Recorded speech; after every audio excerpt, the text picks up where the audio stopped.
morning, algebra, and happy Friday. That is, if you're doing the assignment on time, that is.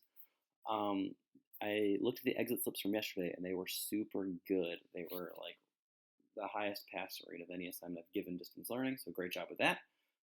Today I'm hoping only to throw a little bit more at you, just more practice, more getting used to the idea of just solving stuff that looks like this. I know it's kind of strange and weird, but hopefully it's going to get really familiar for you. So just to start, we're going to look at the first 7 equations and how they gradually increase in difficulty, but I think that we can even solve all of them. So I want you to try all 7 of them. How would you solve all 7 of them on your own? We'll go over the answers, and we'll think about the next 3 that look kind of crazy, but honestly are not that bad. So give the first 7 a try, and then I'll post the answers. So some of these should have been pretty straightforward, like number 1. I wrote the wrong answer down. I'm not sure what's wrong with me. X equals 3, not 8. So x equals 3, because we had 3 both sides. Cool. Next one, we get x equals negative 11. All right, so you subtract 11 from both sides. Here we have, well, when we solve, we subtract the 11 and then divide by 2. So we get x equals negative 5.5. And here, we're getting into factored form. And we can see that x could equal 0 or x could equal negative 5.5, because remember, the zero product property says, oh, if one of those pieces equals 0, then 0 times anything has to be 0. So I'd let that be 0, or I could let that be 0. So x could be either one or the other. And then here we have x minus 3 times x plus 11 also equals 0. Okay, so these two quantities have to equal, one of them's got to be 0. So either x could be positive 3 or x could be negative 11. And then down here we have x minus 3 times 2x plus 11. So here x could be 3 or x could be negative 5.5. Again, we've seen both these expressions up here before. We already solved 2x plus 11 is 0, and we already solved x minus 3 equals 0. So x could be 3 or x could be negative 5.5. And then over in the bottom one, we notice we have actually 3 different pieces. So here we have 3 different factors, which is going to get us 3 total solutions. 0, negative 3, and here if I did this one, I would get 4/3. Not negative 4/3, positive 4/3. 2 mistakes I made. Good grief. Okay, here we go.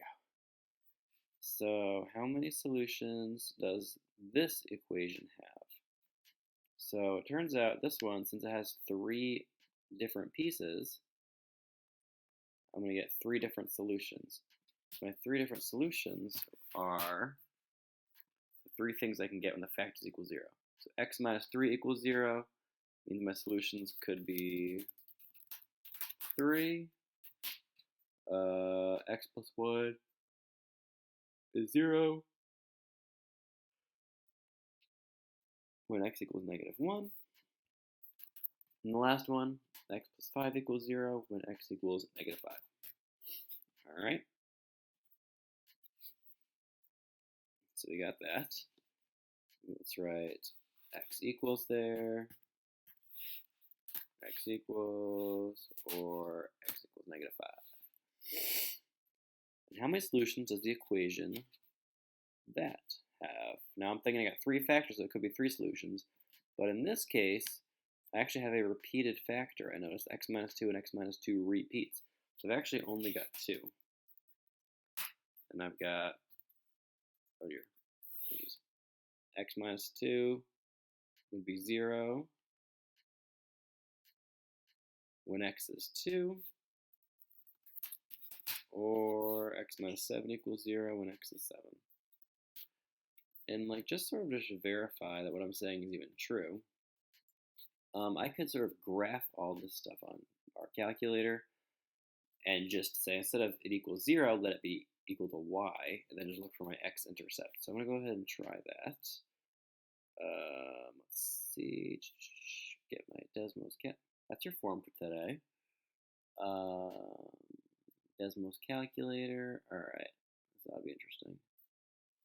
My window's smaller, so it actually fits. Okay. So that's not it. This is the graph. So that was the first one we graphed. And if we notice, ooh, that's a fun looking graph. That's an algebra 2 graph. I wish we talked about those. Actually, I kind of don't. So here, notice we graphed the line x minus 3, x plus 1, x plus 5 equals y. And our solution were our values x equals 3, x equals negative 1, and x equals negative 5. All right. So then if I look back at my graph, I can see that those are my x-intercepts if I graph the y equals equation. All right. And I can do the same thing with my other equation that was x minus 2, x minus 7, x minus 2. And remember what happened that other time when we had two different roots that were the same, like the x minus 2 and the x minus 2? Something weird happened to the graph at that root, which again is behavior look at more in Algebra 2, but look what happens at x equals 2. That's where your graph sort of bounces off. We have a kind of vertex there for our parabola. This isn't a parabola. It kind of bounces off the x-axis there and then goes back down and up this way. So these graphs look cool too. These are Algebra 2 looking graphs, so we're not going to do too much with them, unfortunately, but it's cool you get to see it. So yeah, you get to see our x-intercepts on Desmos. So if you're ever questioning what your x-intercepts are, you can always throw it on the graph. Some of you are really getting comfortable with it now, so that's awesome. So anyway, write an equation that has 10 different solutions. Yes, and that's going to be wonderful when I graph that. So 10 different solutions really means I just need 10 different factors that multiply to get 0. This is going to be fun to graph. I'm just going to make my own. So I'm going to make it y equal, no, 0 equals, I'll do x times x minus 1, x minus 2, x minus 3, x plus 1, ooh, didn't see that coming, x plus 2, I have 1, 2, 3, 4, 5, 6 pieces. Well, let's throw things in a bit. Let's say 2x plus 1. Let's say 2x minus 1. What's that? 8. I'll do 2x plus 3, and I'll do like 2x plus 5. Okay, this is going to be wild. Okay, so I have 1, 2, 3, 4, 5, 6, 7, 8, 9, 10 factors here. I could really solve this and get all 10 different answers. And I know what you're thinking. Please don't make us. I'm not going to. We're just going to graph it though. So let's just throw that on the calculator. And you're looking to see a lot of those roots you know you're going to see. Whoa. This is weird. That's the graph. Let's just zoom out. I'm just going to change my window to get some idea of this. Let's make it go from negative 100 or 1,000 up to 1,000. All right. Ooh, that's an awesome graph. So we see our graph is all sort of jumping around, and that's amazing. So yeah, so we can see that all of our points, we have a bunch of x-intercepts. We have 1, 2, 3, 4, 5, 6, 7, 8, 9, 10 different x-intercepts for that graph, and I hope at least one of you appreciates how cool this graph looks besides me. If not, I understand, but it's pretty cool. Okay, so there's that equation. So yeah, that's the wrong document. Hold on. So yeah, that has 10 different factors, and you could write your own, and it would be a lot of fun. But you don't have to yet, at least. So basically, 10 different solutions means there's 10 different factors that multiply to get 0. I don't think of an exit question like that, but just interesting to know. Okay, so that's pretty much it for that half of the lesson. The next half of the lesson, the summary is also good if you want to read through it. Maybe we'll at the end of this video, we'll see. But the other real thing I want to talk about today is when we have a situation where we don't have the usual number of solutions. So we talked about like where we had 3 solutions up here with a 3-piece graph. Some of these other ones that we've been dealing with have 2 solutions. Like most of yesterday, we had 2 solutions. Sometimes you only have 1 solution, and sometimes you're actually going to have no solutions. And we're going to look at what that looks like today. I'm going to stop scrolling, stop giving you a headache. I'm going to start here. So we're going to decide if each of these 4 bulleted statements are true or false. I'll pause the video while you give that a try. At least a couple of these should have also been pretty straightforward. Based on yesterday, we should know that for this equation, x squared minus 9 equals 0. That would really turn into x squared equals 9. And remember, when these equations, we have 2 different solutions. Our solution should be x equals plus or minus 9. And kudos to somebody for Googling the symbol and getting the plus or minus symbol. I'm going to go get it as well and bring that into Microsoft Word because I don't feel like doing the whole equation. X equals plus or minus, yikes, that was excessive. X equals plus or minus 3. All right, so yes, negative 3 is a solution as well as positive 3. All right, let me bullet that as well so it goes back.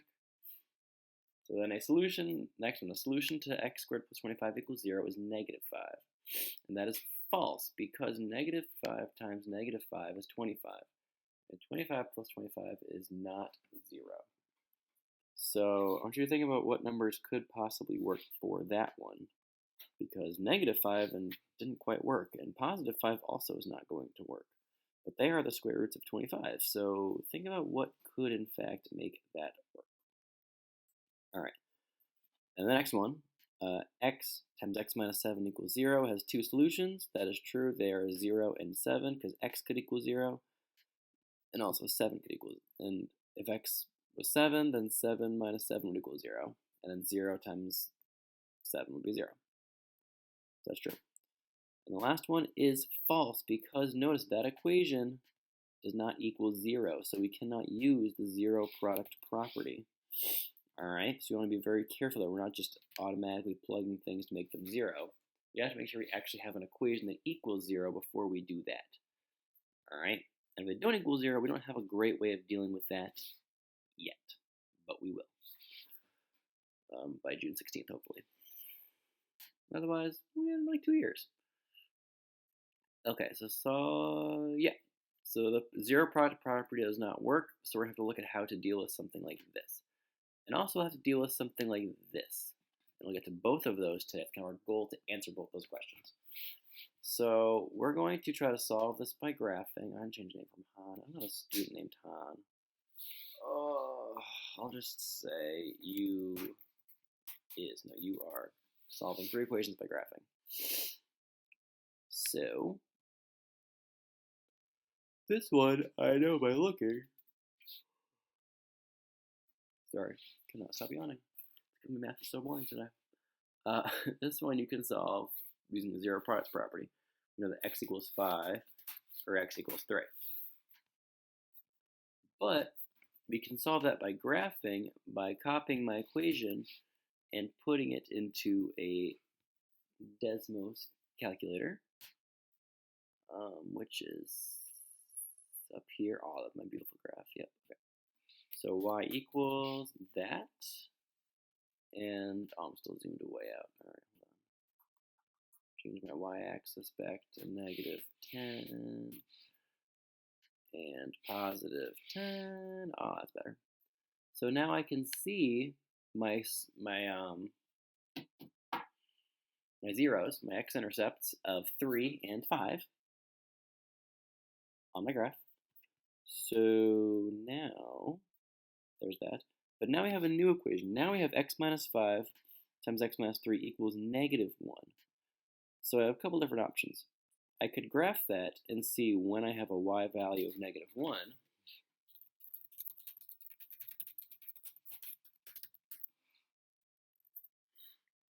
And that's like saying for what x values is y equal negative 1. I could do that. But let me just tell you, number 1, that's less easy to look for. Because look how bold the y-axis is. Like the x-axis, that's pretty bold if you look at that. The negative 1 line is, okay, right down here. But that just so happens, okay, so that happens to be the vertex. When y is negative 1, x value is actually 4. So I can say my solution to that is 4. That's when x equals 4. Or I could solve the equation for 0 on one side. So I could take this equation, and to get 0 on one side, I could add 1 to this side and go over here yonder and add 1 over here, and then get pretty much the same equation. Get a plus 1 on the left, and then equals 0 over here. And what I could do is graph this and look for my x-intercepts.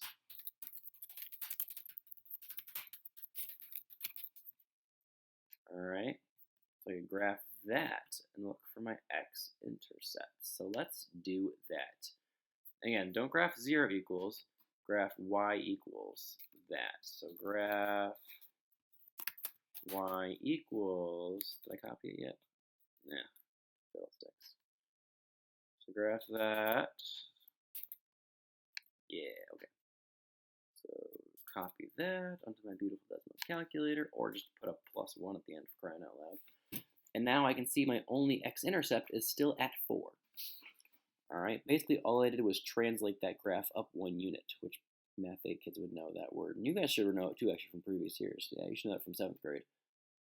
Just shifting it upwards. Alright, so that's how we graph that. And let's look at the next one. The next one is just, I should bullet this too. I'm going to bullet that. I'm going to bullet this, because that's its own problem, and I'm going to bullet this last one, because it's also its own problem. So to graph that one, again, I'll solve for 0. So I'm just going to copy this whole shebang, put it here, but instead I'm going to add 4 to both sides. So I got 0 and a plus 4.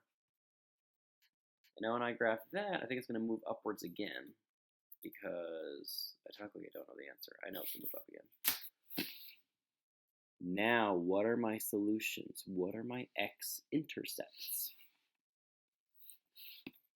There are none. So this is what a graph with no solution looks like. It's a parabola that's only on the top half or only on the bottom half of our graph. So there are no x-intercepts. So the equation has no solution. And we're going to have to take a look at why that is, because that is a weird sort of thing. Like, why should that equation have no solution? Let's see. I'm going to get rid of all these questions because they're all stupid, and we already talked about them. Yeah, get rid of all that. Oh, geez. Okay. So there's no intercepts. That has no solution. All right. So the weird thing about that is, well, I always think it's weird that like nothing's going to work. So basically, you want to think about what's really happening in this expression that's going to make us have no solution. So if I see x minus 5 and x minus 3, if I let x be like, I don't know, something like 5 or something. If I let x be 5, then I get 0, and I get a negative number. So 0, so I get 0, and plus 4 gets me a positive. And if I let x be like 3, I'm going to get, 0 again. Okay, so I'm going to get 0 both times. Okay. So let's try 4. If I put in 4, I get negative 1 times 1 is 1, plus 4 is 5. Okay. Let's pick a negative. Let's pick a negative 3. So if I pick negative 3, that's a good one. Negative 3 minus 5 is negative 8. Negative 3 minus 3 is negative 6. So negative 8 times negative 6 is 48. So I get a positive number. Even the negatives are in there. I cancel out and get a big positive number. So I get a positive 48. Plus 4 is 52. Let's put in a bigger number. Let's put in like 1. If I put in 1, I get 1 minus 5 is negative 4. 1 minus 3 is negative 2.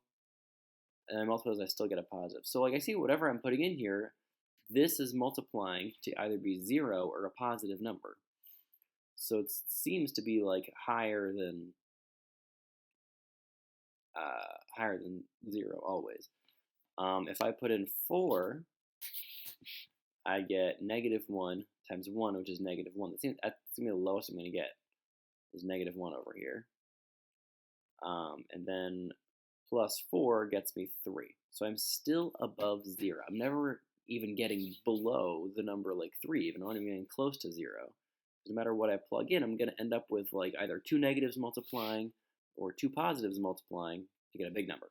So that's kind of like what we're doing. That's kind of why it doesn't work, because like no matter what you plug in, you're going to get a big number. Because these two roots are so close to each other, they're going to either both, most of the time, they're going to either both be positive or both be negative, and they're going to multiply to get you a positive number.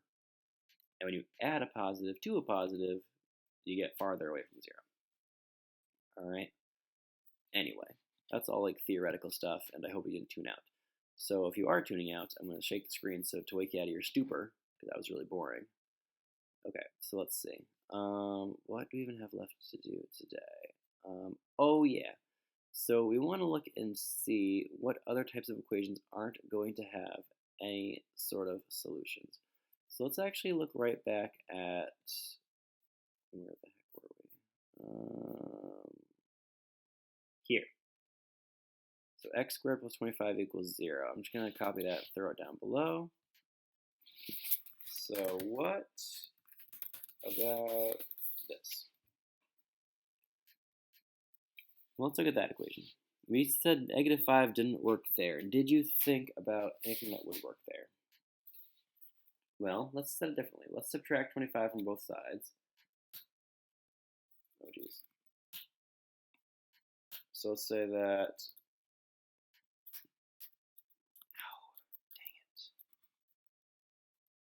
let's say that x squared equals -25. I subtracted 25 from both sides and got that.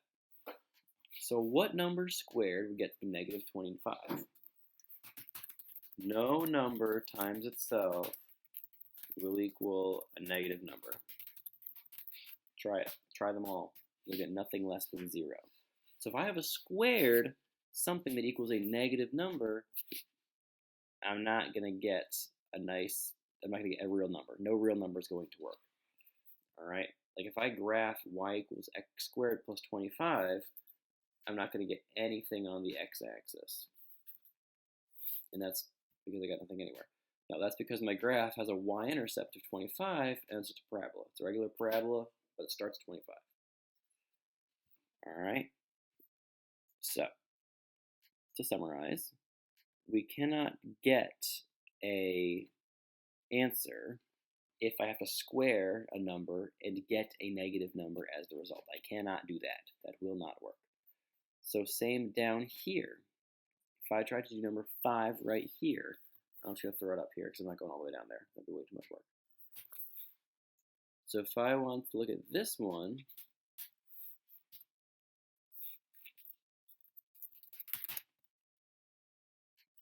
nothing times itself is going to get me -4. So that also can't possibly have a solution because nothing squared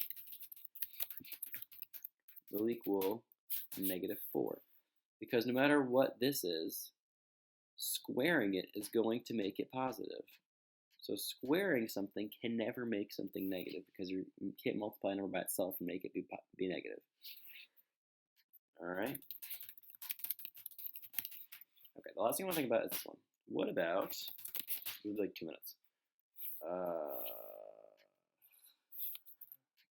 Look at this.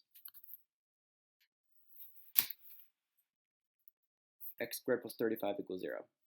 No, sorry. X squared equals 35. What number times itself equals 35? So hopefully, I honestly forget what we've done with square roots in the past, but hopefully we are comfortable talking about the square root of 35.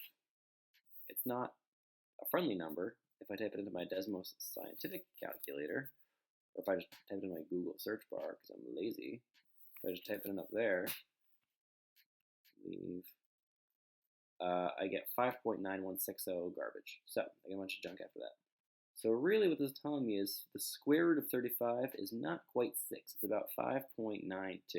So that's the number that multiplies by itself to get me 35.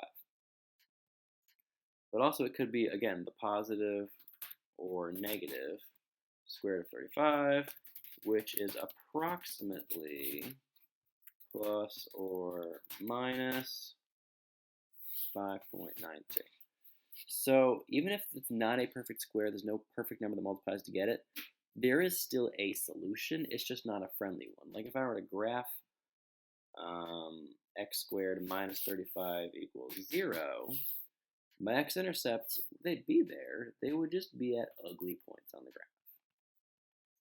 All right, where is my graph? I can't, there's just so much stuff on this. Oh, it's here. See all my insane tabs that I've opened at all times.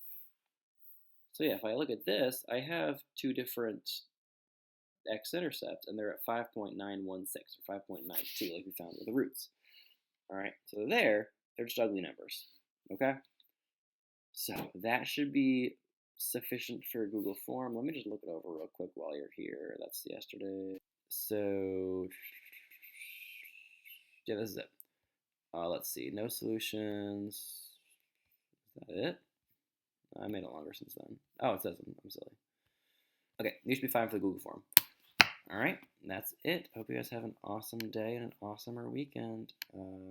Bye.